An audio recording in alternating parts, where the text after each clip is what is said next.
Pause. I bet the question running through your mind right now is, what is the rate of change of the volume of this bubble right now? So, first step is to take some measurements of the bubble. Looks like the radius is about 4 inches. Must be National Chewing Gum Day or something, but that does not exist. What? Getting word today is National Chewing Gum Day.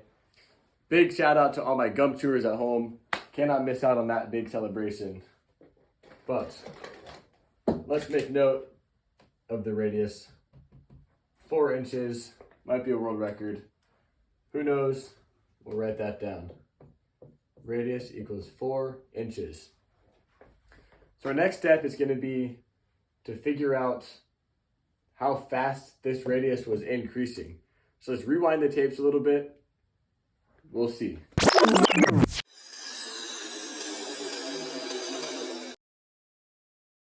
All right, that looks like roughly 1.5 inches per second. So that's going to be the rate over time.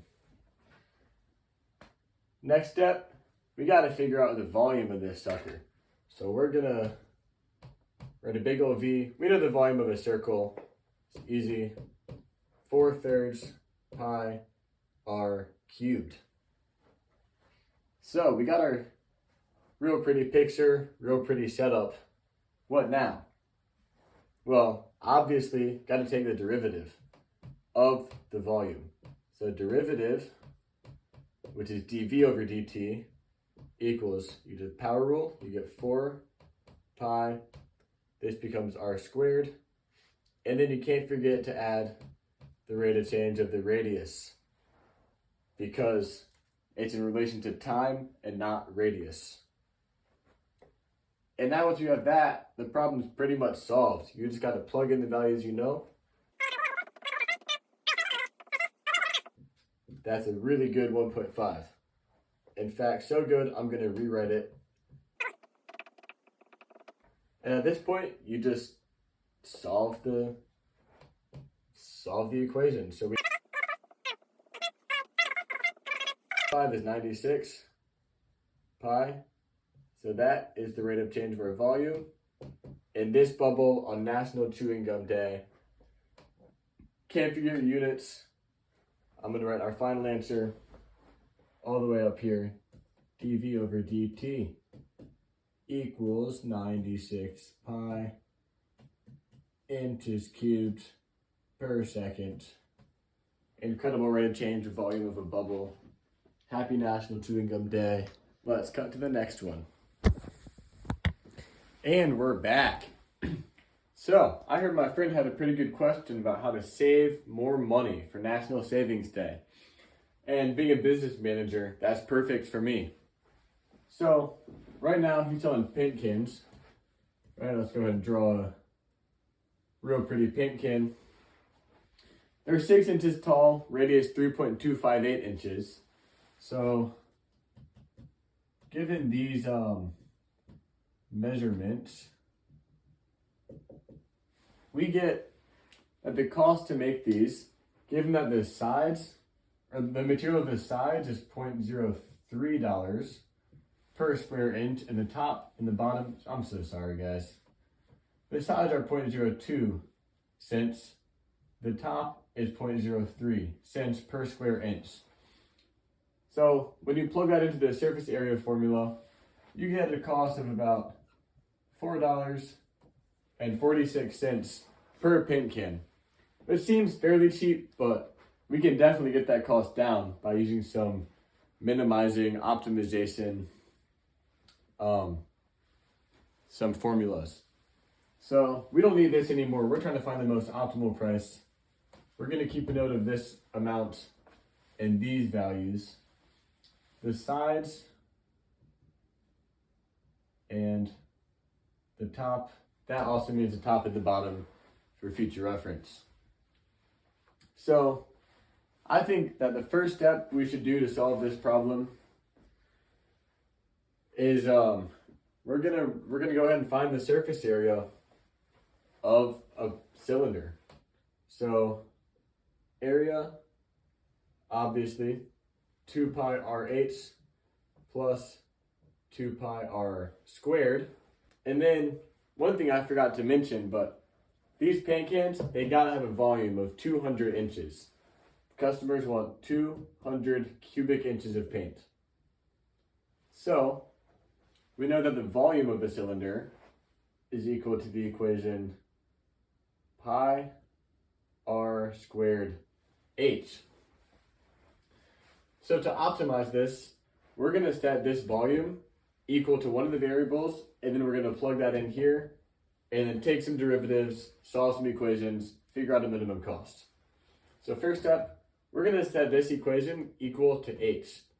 So the volume is 200, and then we can divide both sides by pi R squared, and that will equal our height. So now we have a real nice variable. Let's plug that in to the area. And while I'm at it, we're going to go ahead and plug in these coefficients of the cost. So times the height, that's going to be the outer sides. So we're going to use the sides cost, 0.02 times 2 pi R. And now we got to plug in this value for H times 200 over pi R squared. And then we add that to 0.03 for the top and the bottom times 2 pi R squared. So this is a kind of complex equation. We can simplify it quite a bit.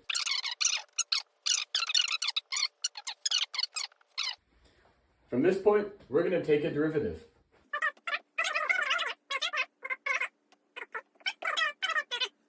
So here's where things get fun. We're going to set this equal to 0 to find where the rate of change goes from increasing to decreasing, or decreasing to increasing in this case, because it's the minimum, so it'd be the minimum. So we're going to set this equal to 0. This is negative. I'm going to choose, I'm actually going to slide over here. I'm going to choose to add this to the 0 side, so we get, got to get rid of this denominator. Multiply both sides by R squared. From here, we just divide by 0.12 pi. So we get a value of, do some calculations, roughly 21.221 R cubed. Take some cube roots. Can do that in my head just because I'm the very best business manager around. I'm not looking at the answers behind the screen. I'm doing this in my head live. So this radius is our optimal radius. And we can confirm that by doing a first derivative test. I'm actually going to do that. We know that the volume can be less than 0, can be greater than 200. And then we're going to pop this value onto our sign chart.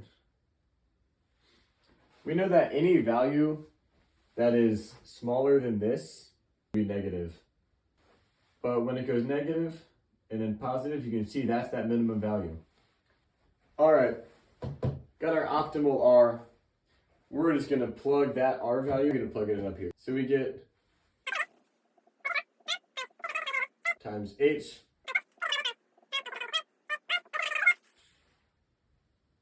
.285.